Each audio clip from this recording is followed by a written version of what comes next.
O'zbekistonga qarshi terrorchilik harakati hali ham jiddiy xavf sifatida turibdi. Bu mening gapim emas, shuning uchun jiddiyroq tinglang. Bu haqida Davlat xavfsizlik xizmati raisi general-polkovnik Bahodir Qurbonov ma'lum qildi.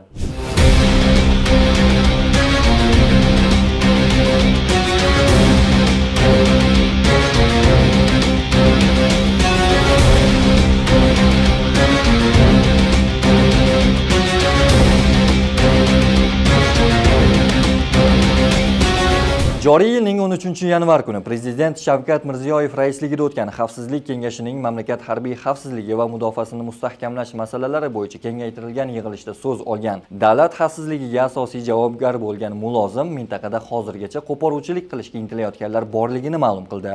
Jahonda harbiy siyosiy va iqtisodiy ziddiyatlar kuchayishi fonida mintaqamiz va shu jumladan O'zbekistonda ham terrorchilik xurujlari asosiy tahdid bo'lib qolmoqda. Bu cho'qli hududlardagi terrorchilik tashkilotlarining respublikamizga nisbatan qo'poruvchilik intilishlari saqlanib qolmoqda. Bugun internet yalang'ochlandi. Har tomonlama birgina so'zni yozib qidiruv berish yetarli. Uyatli-yu mazmunli, qonuniy-yu taqiqlangan, foydali-yu xatarli ma'lumotlar kelib chiqaveradi. Isbotga misollar keltirish shart emas. Davlat xavfsizlik xizmati raisining ham qayd etishicha, diniy ekstremistik oqimlar vakillari tomonidan internet orqali radikal g'oyalarni targ'ib qilish, yoshlar, ayniqsa xorijdagi migrantlarni o'z safiga yollash kamaymayapti. O'tgan yili O'zbekistonda va xorijda amalga oshirishi rejalashtirilgan 11 ta teraktni oldi olindi. Ularga aloqador 11 nafar Markaziy Osiyolik shaxsning destruktiv faoliyatiga chek qo'yildi.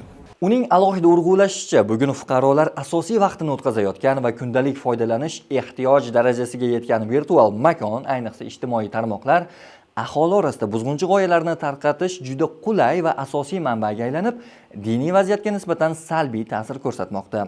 Xavfsizlik mulozimi diniy radikallashuvga olib kelayotgan omillarga chek qo'yishga qaratilgan huquqiy va tashkiliy asoslar takomillashtirilgani, xususan voyaga yetmaganlarga hujra sharoitida noqonuniy diniy saboq berganlik uchun jinoiy javobgarlik belgilanganini aytdi.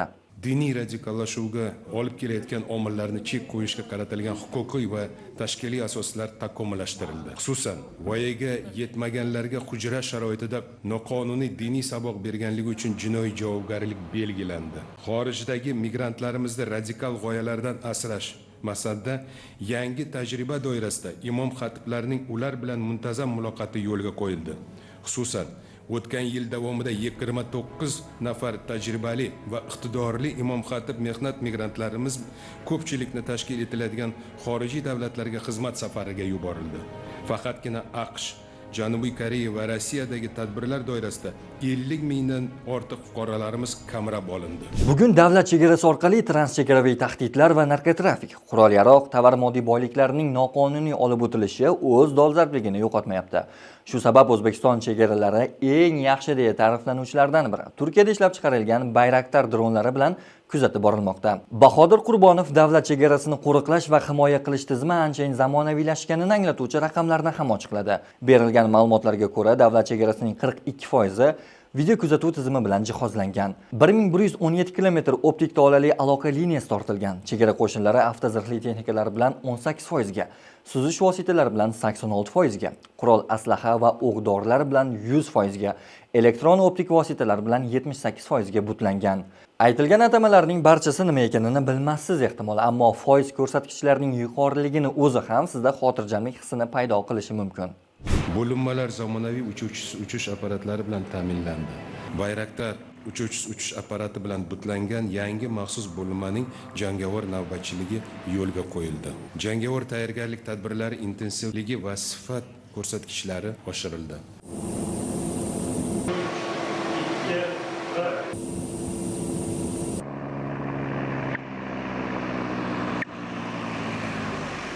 Bayraktar droni nomini dunyodagi urushli vaziyatlar haqidagi xabarlar orasida hech bo'lmasa bir marotaba eshitganingiz aniq. Nega u deb tilga olinishini soddoroq qilib tushuntiramiz. Bayraktar TB2 bu uzoq parvoz qila oladigan hujumkor razvedkachi drondir. Uning maksimal tezligi soatiga 222 kilometrni tashkil etadi. Tasavvur qilyapsizmi? Qanotlar kengligi 12 metr. Qurilma havoda 24 soatgacha turishi mumkin. Dron 8 km 200 metr balandlikkacha ko'tarila oladi. bunday turdagi qurilmalar orasida eng yaxshi natijalardan biri. Ya'ni u ishonchli ham himoya, ham hujum quroli bo'la oladi. O'zbekiston Turkiyada ishlab chiqarilgan Bayraktar droniga qachon xaridor bo'lgani va qancha dron sotib olgani haqida rasmiy axborot berilmagan. Mamlakatda Turkiyaning uchuvchisiz uchish apparati borligi O'zbekiston Respublikasi Prezidenti Qurolli Kuchlar Oliy bosh qo'mondoni Shavkat Mirziyoyevning 2023-yil 16-noyabr kuni Surxondaryo viloyatidagi harbiy qismga tashrifi chog'ida e'lon qilingan suratda ma'lum bo'lgan. O'zbekiston nafaqat Turkiyaning Bayraktar dronlaridan foydalanmoqda, balki yaqin kelajakda Turkiyadan Anka dronlarini sotib olishi ham kutilyapti. Qolaversa, mahalliy Lochin brendi ostidagi dronlarni ham ishlab chiqarmoqda. Endi esa aynan shu nomdagi brigada faoliyatiga ham to'xtalamiz. 2026-yildan boshlab O'zbekistondagi barcha aeroportlarni qo'riqlash va xavfsizligini ta'minlash Davlat xavfsizlik xizmatiga o'tadi. Bu bo'yicha O'zbekiston Respublikasi Prezidenti tomonidan 2024-yilda qaror qabul qilingan. Uning ijrosi o'laroq Lochin brigadasi qaytadan tashkil etildi. Qisqa vaqt davomida ushbu brigada tizimida keng ko'lamli islohotlar amalga oshirildi. Uning jangovar shayligi va tayyorgarligi tubdan qayta ko'rib chiqildi. Jumladan, brigadaning qurol aslahalari to'liq yangiladik. 100 ga yaqin texnikalar almashtirildi. Jangovar xizmat faoliyati boshqarish va nazorat qilish to'liqona raqamlashtirildi. Bir vaqtning o'zida 700 nafar harbiy xizmatchi bilan mashg'ulotlar olib borish imkonini beruvchi jangovar tayyorgarlik o'quv xonalari va majmualari barpo etildi. Hududlarda brigadaning 5 ta ma'muriy obyekti yangitdan qurib bitkazildi.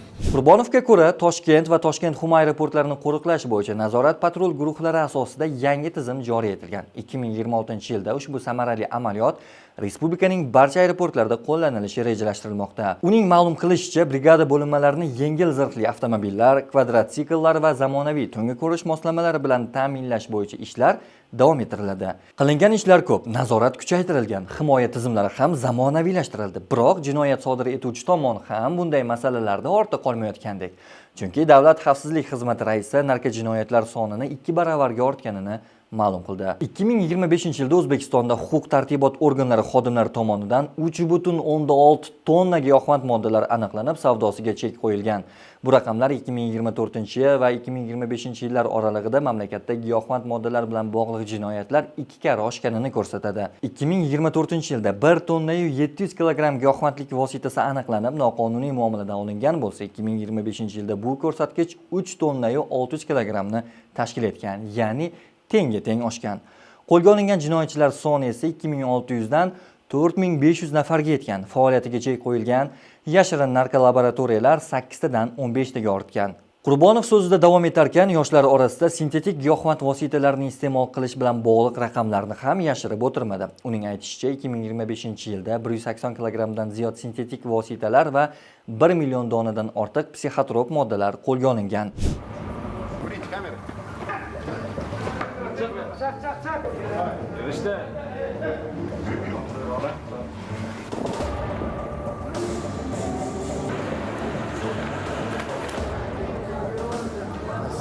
Sintetik vositasi voyaga yetmaganlar, ayniqsa 14-25 yoshdagilarda orasida ommalashmoqda. Xavotirlisi, organizmda unga nisbatan karamlik iste'moldan so'ng qisqa muddatga vujudga keladi.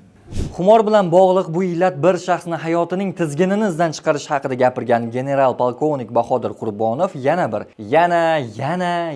deyishga majbur qiladigan qaramlik, korrupsiyaga qarshi kurashish haqida ham ma'lumot berdi. Uning aytishicha, 2025-yilda O'zbekistonda davlat idoralarining 1083 nafar xodimi korrupsiyada ayblanib, lavozimidan ozod etildi. Ulardan 661 nafari jinoiy javobgarlikka ham tortilgan. Uning qayd etishicha, davlat idoralari, tashkilotlari va muassasalarda maishiy korrupsiya holatlari hamon davom etmoqda. Bunga asosan korrupsion xavf-xatarlar mavjud bo'lgan munosabatlarda inson omili yuqoriligi va raqamlashtirish keng joriy etilmagani salbiy ta'sir ko'rsatmoqda.